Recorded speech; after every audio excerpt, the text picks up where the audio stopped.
WhatsApp guys, welcome back to video. आज की video में हम देखने वाले हैं जिसका टाइटल है India is need of Pakistan, says x Pakistan army officer. तो इंडिया पाकिस्तान की जरूरत है, पाकिस्तान को इंडिया की जरूरत है, समझी? हाँ। यही है।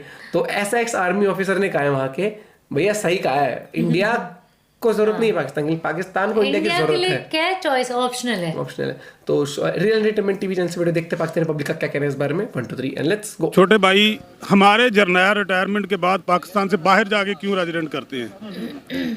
होना ये चाहिए कि जो जर्नल स्टार में आ जाता है उसको पाकिस्तान से बाहर जाने अलाउ ही नहीं होना चाहिए, क्योंकि उसके पास हमारे मुल्क के राज इतने ज्यादा होते हैं जो कहीं भी हमें डॉज करवा सकते हैं। इस टाइम जो पाकिस्तान की कंडीशन है, इस कंडीशन में इंडिया के साथ रिलेशन बेहतर करना पाकिस्तान की मजबूरी है। ये मेरा कहना नहीं बल्कि सीनियर एक्स आर्मी ऑफिसर ने ये सजेशन दी है पाकिस्तान की गवर्नमेंट को, जिसमें उन्होंने ये बोला है कि अगर हम डिप्लोमेसी से काम नहीं ले पा रहे तो फिर ट्रैक टू डिप्लोमेसी से काम लेना चाहिए, जिसमें हमें पीपल टू पीपल कनेक्शन बेहतर करने की जरूरत है, जिसमें हमें मीडिया के थ्रू पॉजिटिव मैसेजेस देने की जरूरत है, जिसमें ट्रेड को ओपन करने की जरूरत है। इसी वाले से पाकिस्तान की पब्लिक से बात करेंगे कि आखिर क्या वजह है कि आज आर्मी के एक्स ऑफिसर भी ये स्टेटमेंट देते नजर आ रहे हैं कि इंडिया से रिलेशन बेहतर कर लो। अस्सलाम वालेकुम जी वालेकुम सलाम। आपका नाम?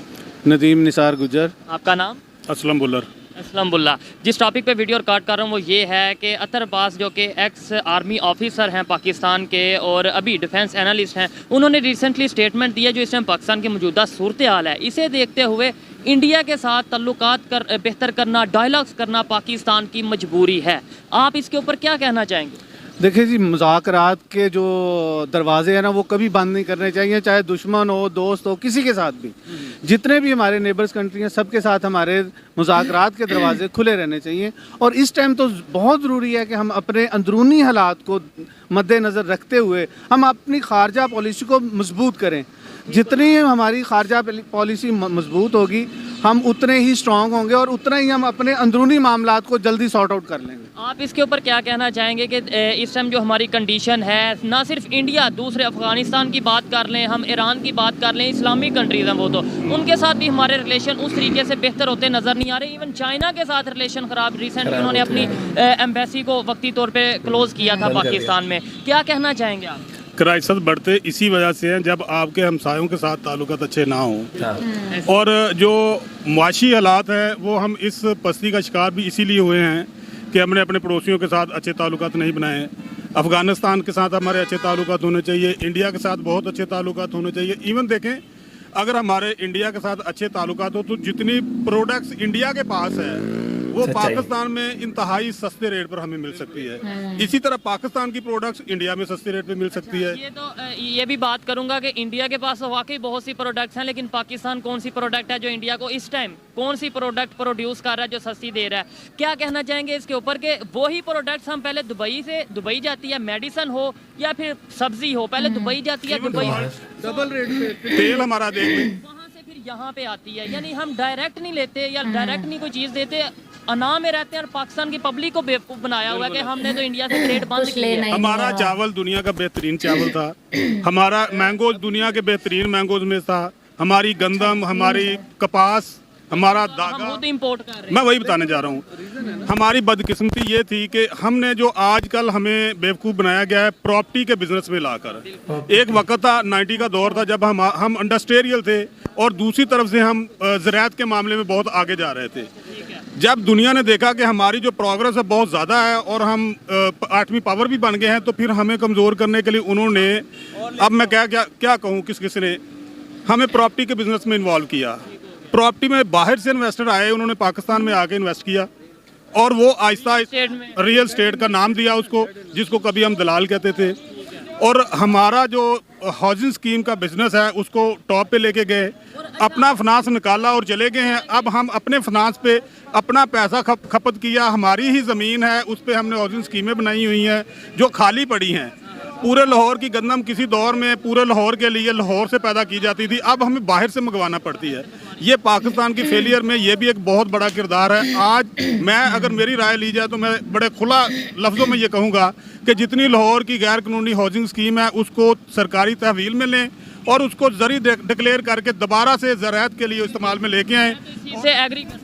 मुझे ये बताएं कि क्या वजह है कि जब हम थोड़े से हालात हमारे बेहतर होते हैं हम साथ इंडिया को धमकी देने लग पड़ते हैं, कभी एटॉमिक पावर होने की, कभी किसी चीज़ की, कभी कश्मीर के नाम पे। जैसे ही हमारे हालात ख़राब होते हैं तो फिर कभी यहाँ से आवाज़ आती है, कभी वहाँ से आती है, कभी इधर से कि हमें रिलेशन बेहतर कर लेने चाहिए। हमें परमानेंटली क्यों नहीं ये सोचते कि यार छोड़ दो लड़ाई, क्या पड़ा पता क्या है, नहीं चाहती ना कि हम स्टेबल हों। वो ताकतें पाकिस्तान की हैं, इंडिया की हैं या बाहर अंदरूनी की हैं? हमारे अंदर से ही है, हमारे अंदर से ही है, दुश्मन अंदर से ही है। बदकिस्मती पता क्या है, 47 से आज तक हम आज़ाद नहीं हुए। जब 47 में हमें कहा गया था हम आज़ाद हुए थे ना, उस वक्त हमारा एक अदारा मजबूत था, वो आर्मी का था, वो आज भी मजबूत है। उसने पाकिस्तान पे हुकूमत की है, उसने ना तो हमारी गवर्नमेंट को काम करने दिया है, ना ही खुद कफील होने दिया हमें। आज हम जिस भी हालत में खड़े हैं उसमें कहीं ना कहीं उनका भी रोल है। अदारा मजबूत होना तो अच्छी बात है, मुझे तो फख्र होना चाहिए, आपको तो फख्र होना चाहिए कि हमारा अदारा मजबूत है। लेकिन उसके अंदर अगर कोई इनफरादी तौर पे गलत करता है उसे हम क्रिटिसाइज कर सकते हैं। देखें, जब आप दूसरे अदारों में इन्वॉल्वमेंट करेंगे, उसको कमजोर करेंगे तो एक अदारे के मजबूत होने से कुछ नहीं होगा। तमाम अदारों को अपने डोमेन में रहते हुए काम करना चाहिए। जब वो अपने डोमेन में काम करेंगे तब हम मजबूत होंगे।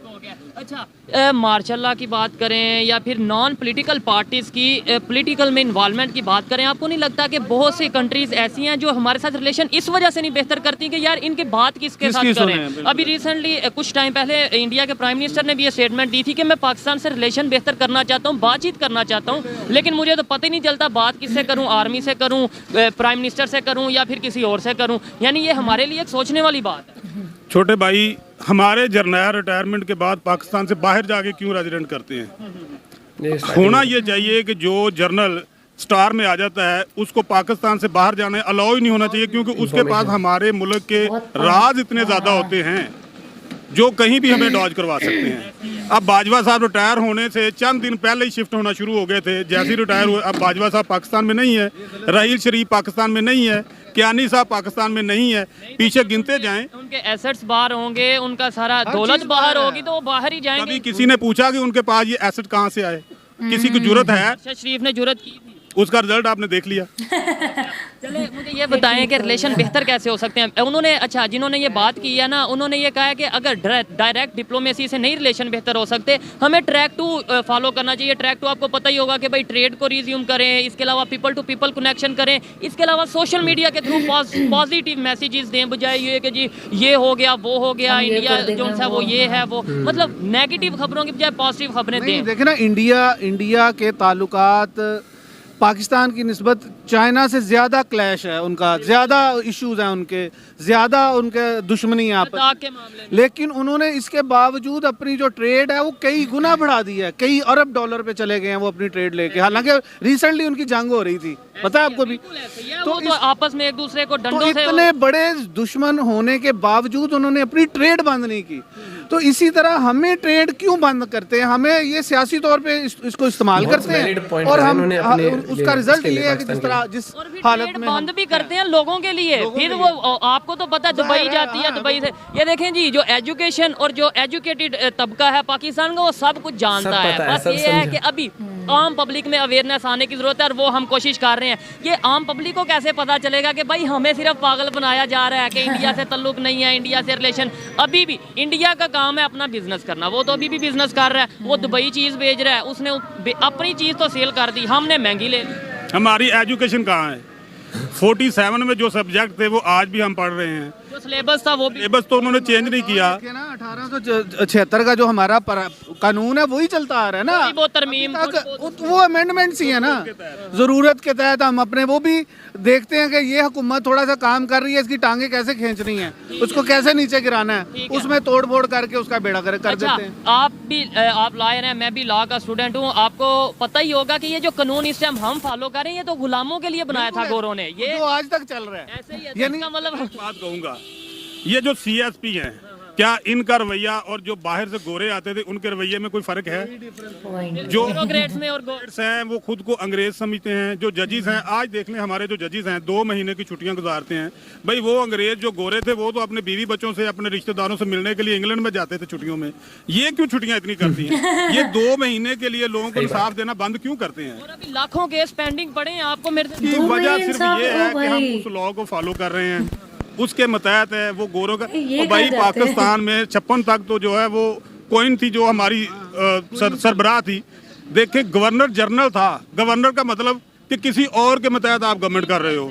तो हम तो सदर बने हैं 56 के बाद, जब हमारा आइन आया है। हम जो लीगली आजाद हुए हैं वो 56 में हुए हैं। 56 में आज़ाद हुए हैं। और अगर ऐसे तो हकीकी आज़ादी की तो आज भी हम जो उनसे वो मार्च करते हैं, हकीकी आज़ादी तो आज भी नहीं हमें मिली। ये बताएं 1947 में इंडिया की जो कंडीशन थी वो ही हमारी कंडीशन थी, मतलब वो भी गुलामों अंग्रेज़ों के जो सितम था, जुल्म था, या हुक्मरानी हिंदुस्तान में वैसे अंग्रेज़ों टूट फूट थी ना, तो भाई वो उधर भी कैसे मची हुई बेहतरी थी। की तरफ चले गए, आप डेवलपमेंट की देखें, तरफ चले गए, एजुकेशन की तरफ चले गए, 1947 में $1 1 रुपए के बराबर था। ऑलमोस्ट ऐसे ही ठीक है जी। उसके बाद हमारा रुपया इंडिया के रुपए से तगड़ा था। ऐसे ही है। ठीक है, टाइम था। उसके बाद जैसे जैसे मार्शल लगते गए वैसे वैसे हमारा रुपया डीवैल्यू होता गया होता। आज आप देख लें कि हम कहाँ खड़े हैं। नहीं, ये वो- मुदाखलत की वजह से है ना। वो ठीक है, वो तो पहले डिस्कस हो चुका है कि जब नॉन पॉलिटिकल अदारे पॉलिटिक्स में आएंगे तो ऐसा होगा। इंडिया कैसे बेहतर हो गया, ये मेरा सवाल है। आर्मी तो वहाँ पे वो भी है। हर अदारा अपने दायरा कार में रहता है। उधर भी तो आर्मी है, उधर भी लेकिन वो एस्टेब्लिशमेंट देखिए ना, वो अपनी हदूद से आगे नहीं बढ़ते। उनके चीफ साहब ने भी अगर वजीर आजम से मिलना है तो वो वजीर दिफा को मिलता है पहले, उससे टाइम लेता है। फिर इधर तो हमारे वजीर आजम और प्रेसिडेंट साहब जाके GHQ उधर जा मिलने जाते हैं। ये चीजें थोड़ी सी हैं जिसको थोड़ा सा लाइन अप करना पड़ेगा। आप कहते 2 रीजन है, कौन सी 2 रीजन है आपने बताया? उसमें 2 रीज़न। एक तो जब ये पार्टीशन हुई थी तो एक बड़ा जो बिजनेस तबका था वो इंडिया में रह गया था।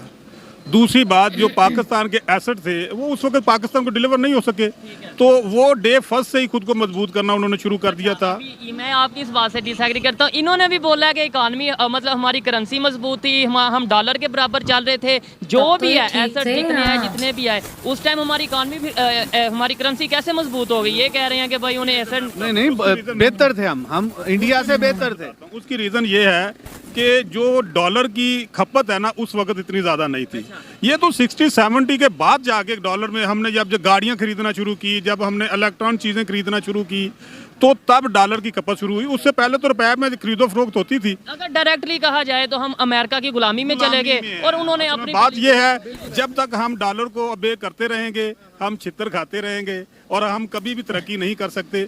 जब हम एक नई करेंसी या कम से कम अपनी करेंसी को मजबूत करने जाएंगे या अपने अंदर खुददारी पैदा करेंगे तभी। और जो दगाबाजी से पैसा कमाने के बजाय मेहनत से पैसा करेंगे, जब हम अपनी इंडस्ट्री को मजबूत करेंगे। इंडस्ट्री को देखें, बांग्लादेश, आपने इंडिया का तो कह दिया कि हमें एसेट नहीं मिले, बांग्लादेश की तो ये लॉजिक है। पाकिस्तान की टोटल इंडस्ट्री इंडिया में बांग्लादेश में शिफ्ट हुई है। क्यों शिफ्ट हुई है? वहाँ पर माहौल साजगार दिया गया।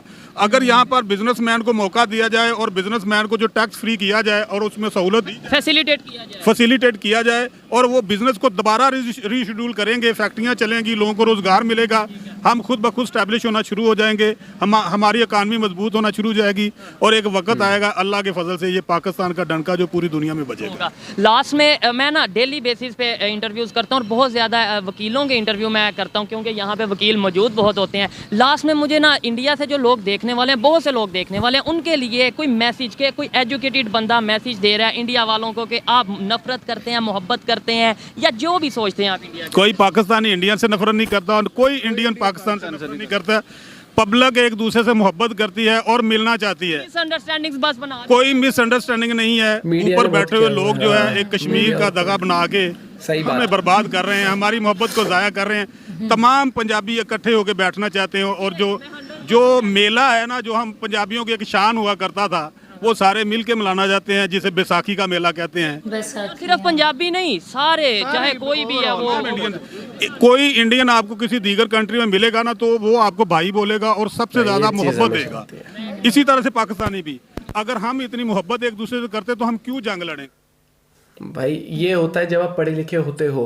इनकी एजुकेशन दिख रही थी, मैं बहुत समझदारी से उन्होंने बात करी कि जो भी चीज उन्होंने बताई कि ट्रेड ना करना वो उन्हीं का घाटा हो रहा है, बल्कि घाटा क्या, ट्रेड तो हो रही है इंडिया से, वो बाईपास वो दूसरे से दुबई के थ्रू आ रहा है सामान और उसी के लिए ज्यादा पैसा देना पड़ रहा है उनको उस चीज के लिए। और दूसरी बात अगर बात करी जाए ना तो ये सच्चाई है, अगर कोई इंडियन किसी पाकिस्तान से दूसरे देश में मिलता है ना तो भाई इस तरीके से ट्रीट करते हैं वहां पर। और ये कहीं ना कहीं मुझे लगता है कि मीडिया का, और मीडिया से भी ज्यादा से ज्यादा रोल है जो पॉलिटिक्स हो रही है उसमें बहुत ही ज्यादा हो जाता है। खासकर बोल दिया पाकिस्तान लगा हुआ कश्मीर का मुद्दा, जब लगता है कि वोट चाहिए तो कश्मीर की वो पुड़िया खिला देते हैं और उससे नफरत फैल जाती है इंडिया के अगेंस्ट। और आप एक चीज देखना कि इंडिया वालों को इतनी नफरत नहीं है पाकिस्तान से या जितनी पाकिस्तान के लोगों को है। और टू बी फ्रैंक ना, अगर ये पाकिस्तान छोड़ देना है कश्मीर का रोना और अपने ऊपर फोकस करे और डिप्लोमेसी के थ्रू अपनी टाइज अच्छी करे, लोग जितनी जगह जितना उन्हें मिला है ना, अगर उसी को अच्छे से डेवलप कर लें, उसका वो पीछा छोड़ आप एक चीज देखो ना, इंडिया की रिलेशंस चाइना के साथ नहीं ठीक रहती है, लेकिन फिर भी ट्रेड कभी बंद नहीं करी है, उस तरीके से नहीं करी। जो स्टेप्स लेने थे उनके अगेंस्ट, जैसे कि वो प्राइवेसी के लिए, तो उन चीजों पे लिया, टिकटॉक बैन करना हुआ या पबजी बैन करना, वो चीज ली स्टेप।